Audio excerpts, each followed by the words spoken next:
ሰላም ሰላም፣ እንዴት ናችሁ? ሰላም ጤና ይስጥልን። እንዴት ናችሁ? ሰላም ናችሁ ወይ? ያለው እግዚአብሔር ይመስገን ደህና ናችሁ? እንዴት ናችሁ? ወንድሞቼ ስደት ላይ ያላችሁ በሙሉ እንዴት ናችሁ? ባላችሁበት ቦታ ሰላምና ጤና ይብዛላችሁ። እኔ ያለው እግዚአብሔር ይመስገን። የሆነ ትንሽ ነገር ጣል ለማድረግ ነው የመጣሁት። እውነት ለመናገር ሶሻል ሚዲያ ላይ ያለው ነገር ሁሉም ታውቃላችሁ። እናንተ የማታውቁት ነገር የለም። እኔ ሩታና አብርሃም ከጥንት ጀምሮ እከታተላቸዋለሁ። ስቲል እስከ 3 ዓመት ሆኗል እከታተላቸዋለሁ። አሁን እኔ ማውራት ያለብኝ ስለነሱ አይደለም። ሩታም ትክክል አይደለም እየሰረች ያለችው። ወንድ ልጅ አልፈልግሽም ካለ 4 ነጥብ በቃ። ተለምኖ የመጣ ፍቅር፣ ተለምኖ የመጣ ትዳር ምንም አይጠቅምም። እሷ ልጇን ይዛ ጽድት ብላ መኖር ሲገባት እየሄደች ይወደኛል፣ ያፈቅረኛል፣ ስሜቱን አዳምጫለሁ፣ ስሜቱን አይቻለሁ ብላ ኧረ በእናትሽ እኛ ሴቶች እንደዚህ አይደለንም። ቆረጠ በቃ እኛ ቆራጦች ነን። በነገራችን ላይ አንድ ወንድ ልጅ አልፈልግም ካለ በቃ የራሱ ጉዳይ እንዴ። ልጅ ካለ ከልጆቻችን ጋራ በቃ ልጅ እንዴት ማሳደግ እንዳለብኝ ከልጆቻችን ጋር እንዴት መኖር እንዳለብን እናስባለን እንጂ አንፈልግም ብሎ የሄደ ወንድ ይወደኛል፣ ያፈቅረኛል፣ ለእኔ ስሜት አለው፣ ስሜቱን አዳምጫለሁ። ኧረ በቅዱስ ገብርኤል እንደዛ አይደለም፣ እንደዛ አይደለም የኔ እናት፣ እንደዛ አይደለም፣ እንደዛ አይደለም። አንቺም ለትዳር ብቁ አይደለሽም፣ እሱም ለትዳር ብቁ አይደለም። ሲጀምር ትዳር እንደዚህ አይደለም፣ ጌም አይደለም። እናንተ ያው ለእናንተ የሚታየው ጌም ነው መሰለ። ይሄ ስልክ ላይ የምንጫወተው ጌም ነው መሰለ ለእናንተ የሚመስላችሁ። እንደዚህ አይደለም ትዳር እንዴ። እንደዛ ቢሆን ኖሮ እኛ እኮ ወደዚህ ምድር አንመጣም ነበረ። እናቶቻችን አባቶቻችን ትዳር እንደዛ አይደለም ሲኖሩ የነበረ ማለት ነው። ኧረ ትዳር እንደዚህ አይደለም። እናንተን እያየሁ እኔ ራሱ ትዳር ጠላው። እግዚአብሔር ትዳር በጣም ነው ያስጠላኝ እንደዚህ ከሆነ። ብቻ ለሚስቱ ታማኝ ለቤተሰቡ አክባሪ ባል ይስጠን ነው ዋናው። እሱ ነው ማለት ያለብኝ። ሌላው ደግሞ የሄርሜላ ነገር ነው። ሄርሜላ እኔ እንጃ፣ እኔ እንደው አንዳንዴ ጤንነቷ አይመስለኝም ነው ይሄን ያክል መልክ ይዛ በጣም ቆንጆ የምታምር ማርያም። እኔ ያቺ ሄለን የማርክ ፍቅረኛ የነበረችው እሷን ሄሉና እቺ ማናት አሁን ሄርሜላ እነዚህ ዩቲዩብ ተጠቃሚዎች አሉ አይደል? ዩቲዩብ ቡታጅራም ይሁን አዲስ አበባ ዙሪያ የሚሰሩ አሉ አይደል?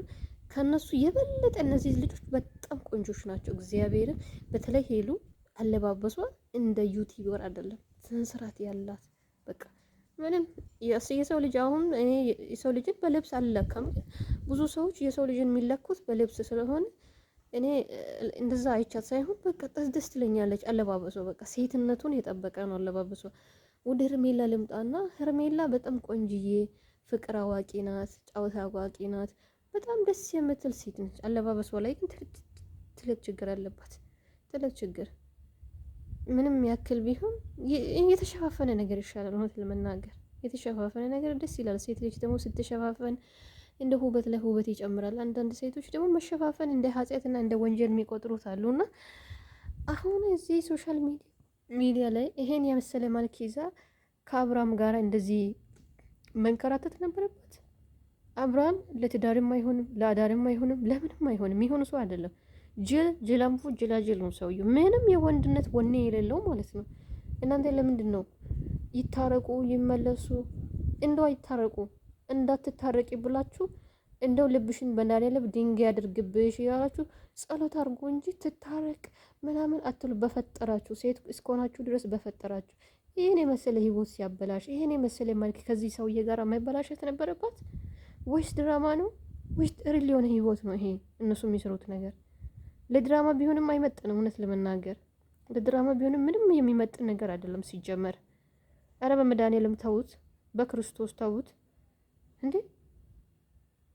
ከፈለገ ይሄዳል፣ ሲፈልግ ይመጣል። አረ ይሄ ሰውዬው ለሴት ልጅ ክብር የለውም። ማርያምን ትደግፋላችሁ። ሄርሜላ ጠብቂ ምናምን። እህታችሁ ብትሆን እኮ እንደዛ አታደርጉም። እኔ እህቴ እንደዛ ብትሆን እኔ አላደርግም። እንደዚህ አይነት ወንድ ለትዳር እኔ አልመኝም፣ እግዚአብሔርም አልመኝም። እንዴ ይሄ ውጪ የምን ሴተኛ ወንድ ምን ያድርግላታል? ይሄን የመሰለ መልክ ነገር ሲበላሽ እኮ የሷ ህይወት እኮ እናንተ አትኖሩም። መታረቅ የለባትም፣ መጠጋት የለባትም። በቃ የራሷ ህይወት ነው መምራት ያለባት። እንደዛ ብላችሁ ኮመንት ጻፉ፣ ምከሯት፣ ሰው ትሁን። እንዴ ይሄ ጅላምፎ ጋር ትቃጥ ምንድነው ይሄ? እግዚአብሔር ይሄ ሰውዬው ለጠላትም አልመኝም።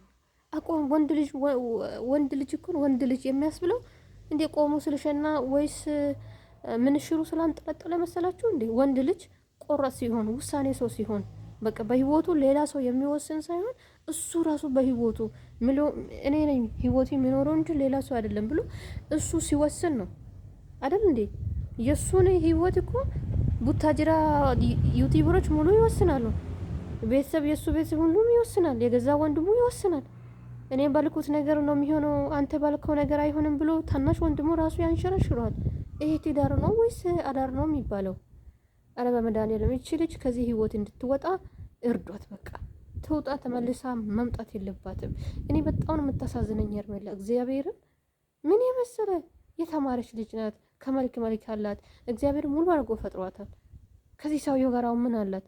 አንዳንዴ ፍቅር ውር ነው የሚባለው ነገር እውነት ነው። እኔም አፍቅሬም ተፈቅሬም አውቃለሁ።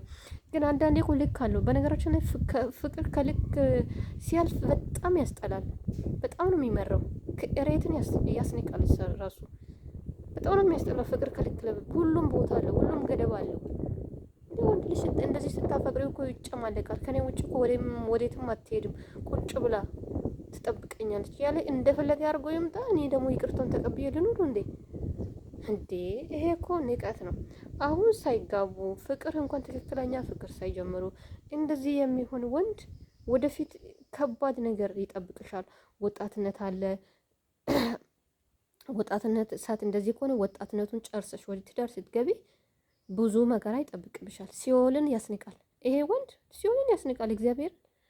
ስለዚህ አሁኑ እሷም ሲንግል ሆነ አሁኑ መሸሽ ያለባት እንጂ መታረቅ የለባትም ልጁ። እኔ እንጃ አውርቶ እንኳን ሰው ማሳመን የማይችል እኔ እሱ እንደዛ ጀዝቦ ሲመጣ እኔ ያለቀሰችውን ለቅሶ ስንት ወደ ህልቴ ወደቀች። እኔ በስመ አብ ወልድ እንደዛ ታማ ራሱ ተኝታ አብርሽ ደህና ነው አብርሽ ደህና ነው ብላ እሱም ትጠይቃለች። ፍቅር እንደዛ ፍቅር ውር ነው አውቃለሁ። ፍቅር ጀዝባ ነው። ፍቅር ተብዮ እንደው ማን እንደፈጠረ ያላቅም እንጂ ሴት ልጅ እንደው ሰባብሮ የሚጥል ነገር ቢሆን ፍቅር ነው። በቃ እኛ ሴቶች ማይሆን ወንድ እናፈቅራለን። መጨረሻው በቃ ሲቃይና መከራ ነው። እኔ ብቻ አላውቅም። እውነት በጣም ነው እኔ የምታሳዝነኝ። ይሄ ሰውየው አይገባትም፣ በቃ አይገባትም። እናንተ ከዚህ ሰውየው እንድትለየ በቃ ሰፖርት አድርጓት። ነገ የተሻለ ነገር እኔ ብዙ እንደዚህ አንዳንድ እንትኖችን እያየው ነው። እንደዚህ አሁን ሴቶች ሴት ሆኖ ታረቂ በቃ ነገ እንዲህ ነው ነገ። ኧረ እባክሽ እንደዚህ አይነት ህይወት ለሰው ልጅ ይቅርና ለጠላትም እንኳን መመኘት የለብሽም። እናንተ ቪዲዮ ማየት ብቻ ነው እንትን ሮማንቲክ ምናምን ማለት ነው። ሮማንቲክ አይደለም ህይወት። ህይወት በ20 ደቂቃና በ30 ደቂቃ የሚመራ ህይወት አይደለም። በተለይ የሴት ልጅ ህይወት አንዴ ከተበላሸ ተበላሸ። እሱ ለማስተካከል ገና እንደ አዲስ መጀመር አለብሽ። እሱ ደግሞ ለማስተካከል ስሮጥ እድሜሽ ይሄዳል እና አሁን መታረም ማስተካከል የምችሉ እናንተ አሁን ነው እንጂ ጊዜ ከረፈደ በኋላ አይደለም። ስለዚህ እቺ ልጅ ከዚህ ሰውዬ ጋራ እንደው መሆን የለባትም ብዬ ነው እኔ። እግዚአብሔርን ድንግሏን እንዴ ሴት አይደለች እንዴ? ለማንኛውም ሰላምና ጤና ይብዛላችሁ። ቪዲዮን አበዛው።